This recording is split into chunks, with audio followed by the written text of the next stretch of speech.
ভারতীয় উপমহাদেশের বর্তমান বিভাজিত রূপ তথা আধুনিক বাংলাদেশের ক্রম অভ্যুদয়ের একেবারে গোড়ার কাছে পলাশীর ঐতিহাসিক যুদ্ধ।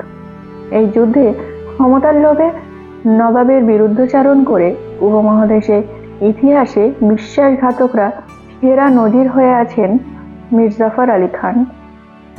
এই পলাশীর যুদ্ধে বাংলার শেষ স্বাধীন নবাব সিরাজউদ্দৌলার করুণ পরাজয়ের কাহিনী আমরা সবাই জানি। কিন্তু পরবর্তী সময়ে সেই চরম অনৈতিক যুদ্ধ নামক নাটকের সাথে মূল অভিনেতা মীর জাফর ও তার সহচরদের কি পরিণতি হয়েছিল তা আমরা কয়জনই বা জানি। কতটা ঘোলাটে ছিল সেই সময় বাংলার আকাশের সূর্য, যতটা আমরা জানি তার মধ্যেও আছেন নানান ভ্রান্ত তথ্য। তো আসুন জেনে নিই আজকে এই ভিডিওতে মীর জাফর নামের পিছনে এক বিশ্বাসঘাতকের ইতিহাস। তো বন্ধুরা, ভিডিওতে এগিয়ে যাওয়ার আগে তোমাদের বলবো, তোমরা যারা এখনো আমাদের ইউটিউব চ্যানেল ইতিহাস অনুসন্ধানকে সাবস্ক্রাইব করোনি তারা কিন্তু অবশ্যই আমাদের চ্যানেলটি সাবস্ক্রাইব করে নিও এরকম ইতিহাসের নতুন নতুন ভিডিও পাওয়ার জন্য। সালটা তখন 1757 সালের 23শে জুন। কুচক্রী মীর জাফর ও তার সঙ্গপাঙ্গদের জন্য বিশ্বাসঘাতকতা ও রাজদ্রোহের কারণে পলাশীর যুদ্ধে মুষ্টিমেয় ইংরেজ সৈন্যের কাছে পরাজিত ও বন্দী হন নবাব সিরাজউদ্দৌলা। এর কিছুকাল পরেই ইংরেজ সেনাপ্রধান কর্নেল রবার্ট ক্লাইভ প্রকাশ্য দরবারে মীর জাফরকে নবাব সিরাজউদ্দৌলার মনসদে বসান। তার গৃহীত পূর্ণাঙ্গ নাম সুজাউল মুলক হিসাম উল দৌলা।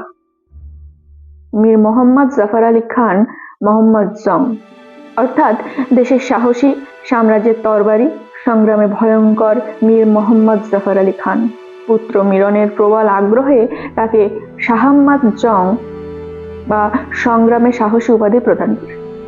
মনসদে বসানোর পর ক্লাইভ এদেশের প্রচলিত রীতি অনুসারে নবাবকে আনুষ্ঠানিক নজরানা প্রদান করে তার প্রতি আনুগত্য প্রদর্শন করেন। এর আগে মীর জাফর ক্লাইভের সাথে যে গোপন চুক্তির শর্তানুসারে নবাব সিরাজউদ্দৌলার অধিকারে থাকা সরকারি রাজভাণ্ডার ও সেখানে প্রাপ্ত সম্পদের দখল ও ভাগাভাগির কাজে আত্মনিয়োগ করেন। এই সরকারি ভাণ্ডারে 1,76,00,000 টাকা রৌপ্য মুদ্রায়, 32 লাখ টাকা স্বর্ণমুদ্রা, 2 সিন্দুক ভর্তি সোনার পাতা, 4 সিন্দুক ভর্তি হীরা জহরত ও অপেক্ষাকৃত ছোট 2 সিন্দুক ভর্তি মণিমুক্তা পাওয়া যায়। আরো জানা যায় নবাবের হারেমে একটি গোপন ভাণ্ডারে আরো 8 কোটি টাকা ছিল। ক্লাইভকে চালাকির মাধ্যমে বঞ্চিত করে সেই 8 কোটি টাকা সবই মীর জাফর, আমির বেগ, রামচাঁদ ও নবকৃষ্ণ নিজেদের মধ্যে ভাগ করে নেন। এই টাকার ভাগ না পেলেও ক্লাইভের পুষিয়ে গিয়েছিল।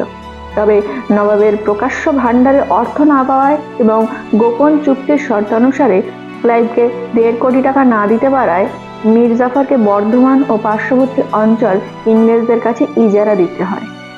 নবাব সিরাজের হারেম রক্ষিত অজস্র অর্থ ও সুন্দরী তরুণীকুল হস্তগত করার পর মীর জাফর সীমাহীন ভোগবিলাসে নিমগ্ন হন। পিতার সাথে তরুণ পুত্র মিরনও নিঃসংকোচে ভোগবিলাসের স্রোতে গা ভাসিয়ে দেন। দেশে সুশাসন প্রতিষ্ঠা হয়। অর্থনৈতিক অবস্থার নিয়ন্ত্রণ, সশস্ত্র বাহিনীর বেতন পরিশোধ বা কৃষকদের অবস্থার উন্নতি কোনো চিন্তায় তাদের মনে উদয় হয়নি। অবস্থা এমন দাঁড়িয়েছে যে বেতনের অভাবে সৈন্যরা তাদের অসহায় ঘোড়াগুলিকে খাবারের জন্য মাঠে ছেড়ে দিতে বাধ্য হয়।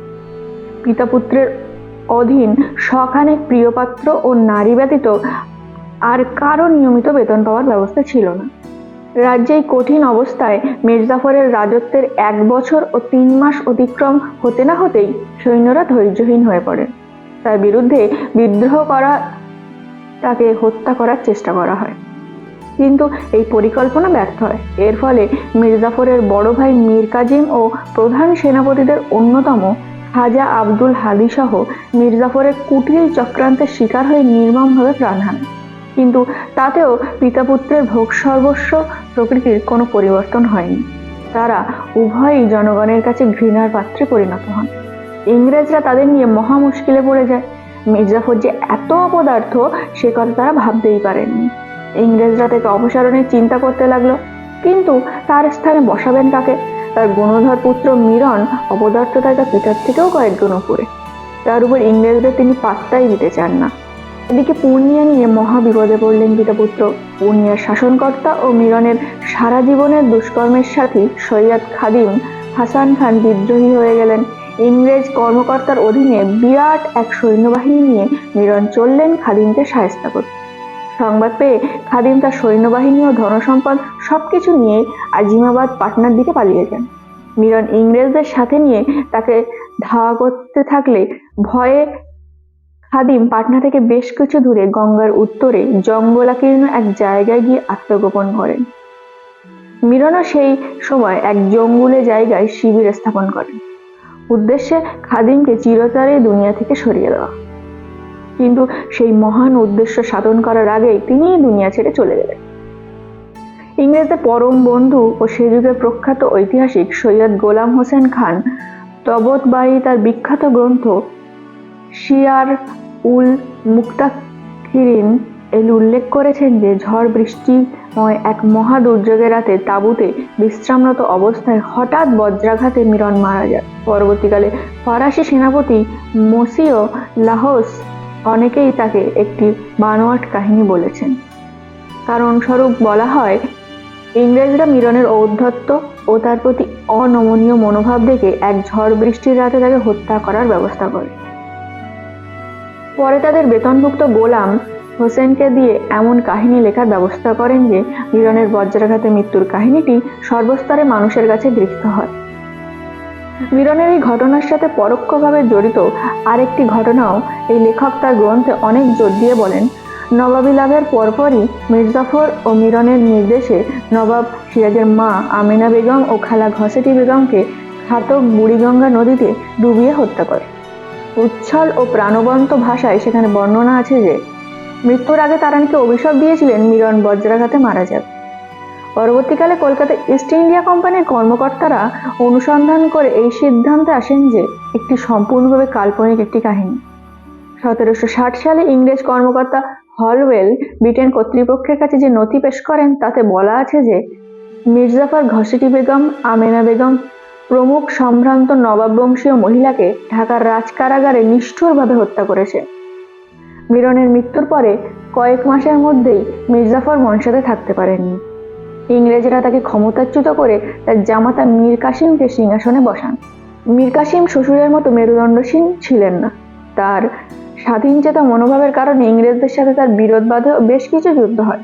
তাকে কোণঠাসা করে ইংরেজরা পুনরায় মির্জাফরকে মনসাতে বসান, আর নির্লজ্জ মির্জাফর তা গ্রহণ করে এবং নবাব সিরাজের হারেমে প্রাপ্ত অর্থ ও তরুণীদের নিয়ে আরামে দিন কাটাতে থাকেন। ৭৩ বছর বয়সে রোগাক্রান্ত হয়ে মির্জাফরের শরীর যখন প্রায় ভেঙে যায়, মহারাজ নন্দকুমার নামে এক কুচক্রী ব্রাহ্মণ তখন তার প্রধানমন্ত্রী ছিলেন। সেই মাত্র 10 কি 12,000 টাকার বিনিময়ে ফরাসিদের চন্দননগর দুর্গ ইংরেজদের হাতে তুলে দিয়েছিল।